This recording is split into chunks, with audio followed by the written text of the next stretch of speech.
आज का विषय है मनुष्य के लिए सर्वश्रेष्ठ, सर्वोत्कृष्ट, सर्वोत्तम ज्ञान का स्रोत क्या है। किस प्रकार से, किस जगह से मनुष्य ज्ञान प्राप्त कर सकता है और श्रेष्ठ ज्ञान कहाँ से पा सकता है। जन्म से लेकर जीवन पर्यंत यह मनुष्य जाति ज्ञान के, धन के, अपने आध्यात्मिक और भौतिक उन्नतियों के लिए प्रयास करता है। इस प्रयास के पीछे सबसे महत्वपूर्ण कड़ी है ज्ञान। ज्ञान प्राप्ति के बहुत से स्रोत होते हैं। मनुष्य के पास स्वयं का ज्ञान तो नहीं है, लेकिन वह इस ज्ञान को प्राप्त करने के लिए सबसे पहली पाठशाला मनुष्य के घर होता है। वह अपने घर से, माता पिता से, बुजुर्गों से, चाचा ताऊ आदि भाई बहन से ज्ञान को प्राप्त करता है। अब हम और पीछे चलते हैं, वह भी अपने माता पिता से ज्ञान ग्रहण करते हैं और उसके उपरांत बच्चा बड़ा होने पर 8 वर्ष के बाद विद्यालय जाता है और विद्यालय में उपनयन संस्कार के बाद वह विद्यालय से और अधिक ज्ञान को प्राप्त करता है। भौतिक उन्नतियों के लिए भी ज्ञान प्राप्त करना होता है और आध्यात्मिक उन्नति के लिए भी ज्ञान प्राप्त करना होता है। मनुष्य को 3 प्रकार की उन्नति करना आवश्यक है: शारीरिक उन्नति, आत्मिक उन्नति और सामाजिक उन्नति। ये तीनों प्रकार की उन्नतियों के ज्ञान का स्रोत यदि कहीं है तो सबसे पहला जो विद्यालय है वो घर है और दूसरा विद्यालय है हमारे गुरुकुल विद्यालय। और यदि हम और पीछे चलते हैं, जो आचार्य ने हमें पढ़ाया उन आचार्यों ने भी किसी से वह ज्ञान प्राप्त किया है। और पीछे चलते हैं, जिन्होंने उनको पढ़ाया उन आचार्यों का भी वह स्वयं का ज्ञान नहीं है। वह ज्ञान भी आचार्य ने दूसरे की पुस्तकों आदि से प्राप्त किया है। यहाँ तक चलते चलते क्रम पीछे तक पहुँच जाएगा तो अंत में यह निर्णय आएगा कि मनुष्य का स्वयं का ज्ञान नहीं है, उसने ज्ञान प्राप्त कहीं ना कहीं से तो किया है।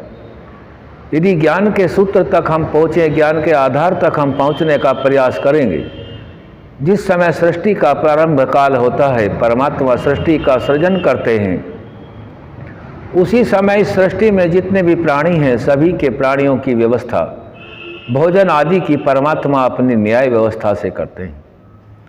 और परमात्मा सृष्टि को बनाए और सृष्टि को बनाने का कोई विधान न दे, ऐसा हो नहीं सकता। परमात्मा के विषय में एक शब्द आता है कि परमात्मा सर्व विद्या युक्त है। पूरा का पूरा ब्रह्मांड विद्या से बना हुआ है। कोई भी कार्य ऐसा नहीं है जो विज्ञान के अनुकूल नहीं है। तो ज्ञान के स्रोत तक खोजते खोजते हम यहाँ तक पहुँच जाते हैं कि सृष्टि के आदि में जो मनुष्य पैदा होता है उसको कौन ज्ञान सिखाता है। निर्णय यही आता है कि जब सृष्टि में कोई ऋषि, महर्षि, आचार्य, गुरु, विद्वान भी नहीं है और सृष्टि बन के तैयार है, तब ज्ञान की शुरुआत कहीं से तो हुई होगी। तो अनुमान और ज्ञान के आधार पर हम यह जान लेते हैं, जो हम ग्रंथ पढ़ते हैं, वेद आदि शास्त्रों के ज्ञान प्राप्त करने के बाद इसी निष्कर्ष पर पहुंचते हैं कि यह सभी का सभी जितना भी सत्य ज्ञान है, उस सभी सत्य ज्ञान के देने वाले परम पिता परमेश्वर हैं। और जितना भी निकृष्ट असत्य ज्ञान है उसका निर्माता मनुष्य खुद है। इसी ज्ञान से प्रेरित होकर के वेद विद्या को ग्रहण करके ऋषि दयानंद आर्य समाज का पहला नियम बनाते हैं।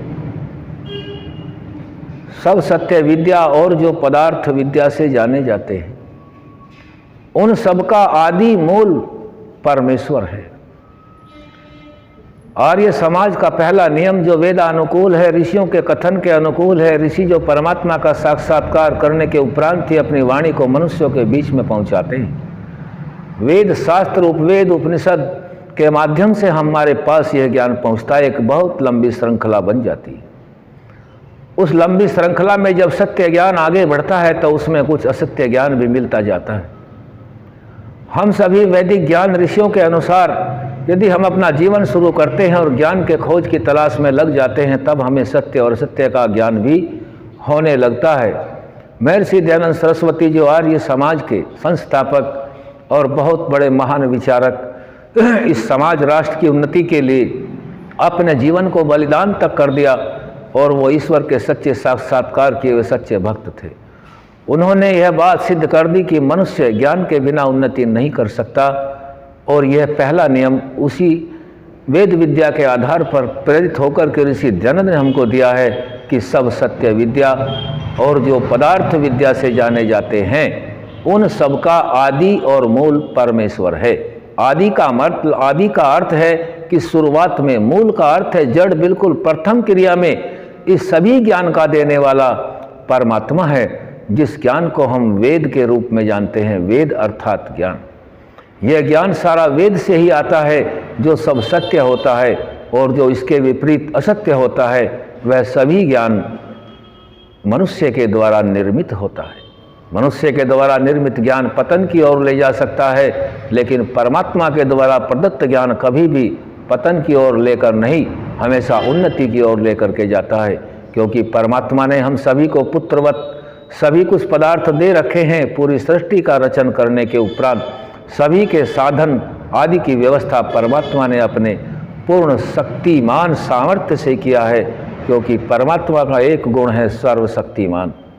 सर्वशक्तिमान का अर्थ होता है जो परमात्मा रचने में, पालने में और संहार करने में किसी की भी सहायता नहीं लेता।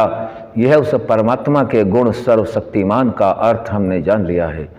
अर्थात सभी सत्य ज्ञान और सभी उन्नतियों का आधार परमपिता परमात्मा का ज्ञान वेद और वेद से उपवेद, इनसे शास्त्र, उपनिषद आदि ग्रंथ हमें ऋषिकृत जितने भी मिलते हैं उन सभी से हम सत्य के आधार पर आगे बढ़ सकते हैं और मन को भी पवित्र ऋषियों के ज्ञान से ही किया जा सकता है।